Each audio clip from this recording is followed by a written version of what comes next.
recently discovered that carry-on exists in this mod pack, so you're going to be using and abusing.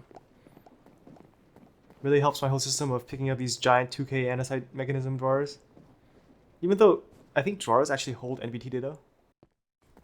Hello, hello. Welcome to episode 19 of Create Advanced Industries. This episode, we're automating seed oil, so we can automate our blaze burners and have them running at all times. We're doing that with the beetroot seeds here because we have a big surplus of them. And since we have a multi-tiered farming setup, it's actually pretty easy for us to just stack them on top of each other. Plump. And all I have to do is connect it up, and I know this is in front of all the other seeds. But since, I don't have space for anything else, and this should be pretty simple. Since this is a fluid, we should probably produce a decent amount here. If we need this in larger volumes, I don't think this little setup is going to be able to handle that capacity anyway.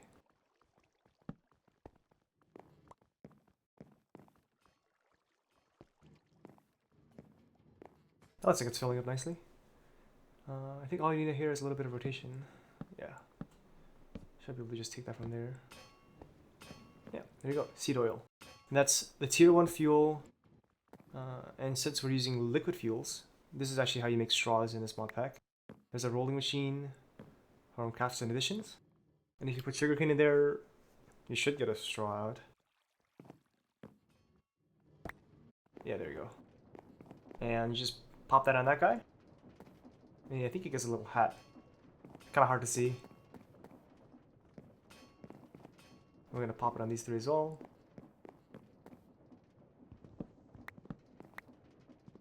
And I think we'll just pipe the fluid to the floor.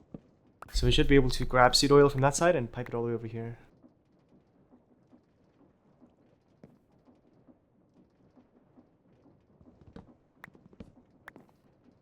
Had to cut there so I could craft some more pipes.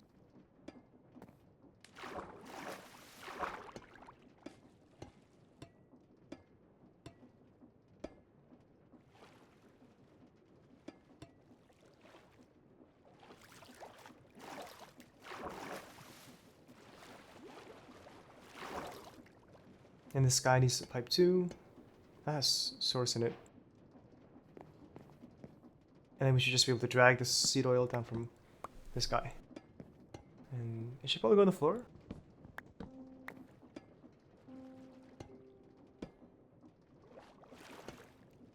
We can't drag it directly underneath the other pipe because it's bent. You can only isolate straight pipes.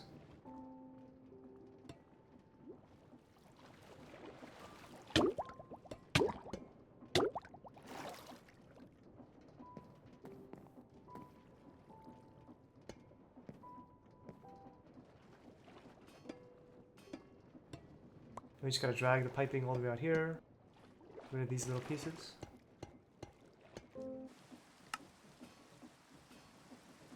And since seed oil isn't required all the time, we can control when these automations actually start and stop by using these fluid valves. And so how these work is if you apply a rotation in a clockwise direction, they'll open, and if you apply the opposite rotation, they'll close. So you just put a little valve on there, and you can just rotate that with your hand. It's kind of hard to tell if this is working, actually. But we're going to do that on this side too, so we can control these systems independently of each other.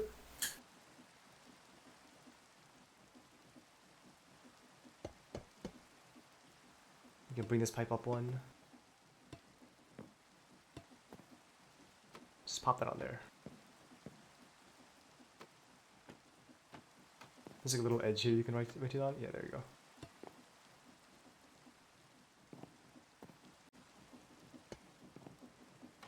I actually think we should put a tank here. Since we're supporting multiple outputs now, we want to have a little bit of buffer. In case we turn it on, then everything inside that system will be able to pull straight from this tank, instead of having to wait for us to produce enough to fill the buffer. I think we should be able to just steal rotation from here. That farm is getting awfully close. And there you go. You can see the fluid tank filling up. You can hear the compactor, starting again, and we can just pull out from the bottom of that tank.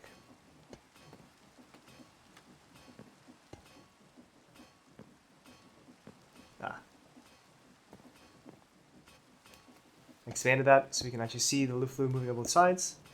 Now we need to actually pump out of the tank. So we're going to pop this mechanical pump on here. So it's nice and hidden under the floorboards, because you can't put casing on mechanical pumps. You just cover up the floor here.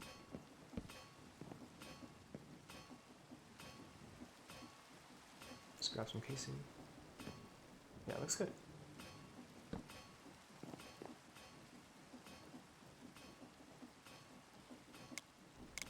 So these valves actually take 90 degrees of rotation to open fully, but if they're rotated all the way to one side, we need to rotate it 180 degrees to fully close it or open it again.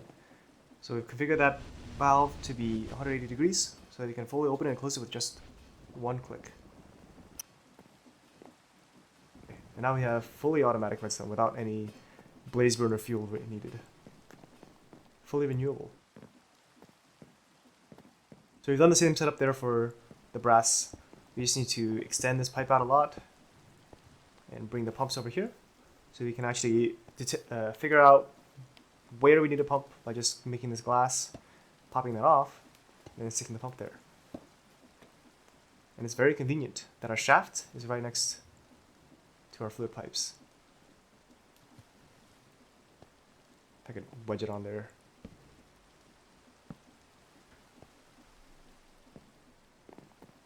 Yeah, there you go. See, now we have fluid there. And if we open this, yes, we should have, that should be on now.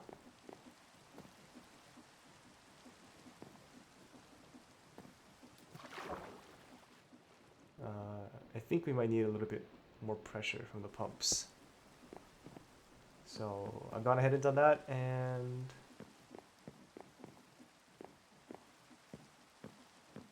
I mean, it's coming through.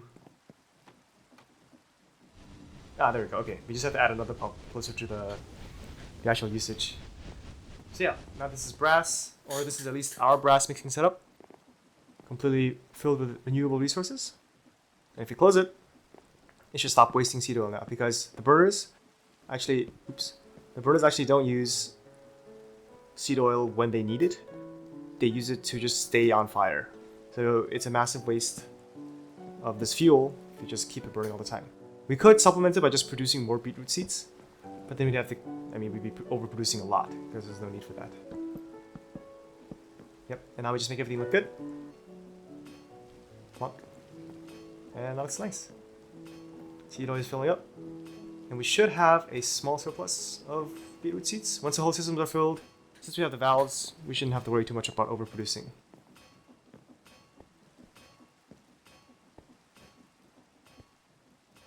There's also a separate supply of beetroot seeds over here from processing the beetroots into red dye.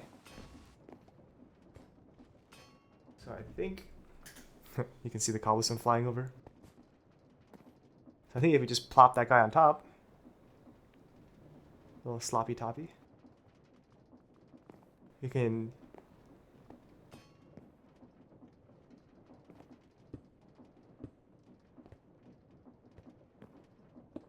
just wait to eject onto it.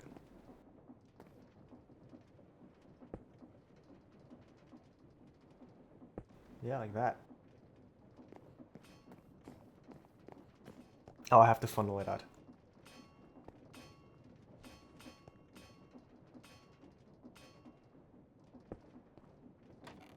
There we go. Oh, a magnet. Love magnets. This magnet mod is actually kind of OP. It's so configurable. But now we should also be recycling the beetroot seeds we had before. So nothing is wasted.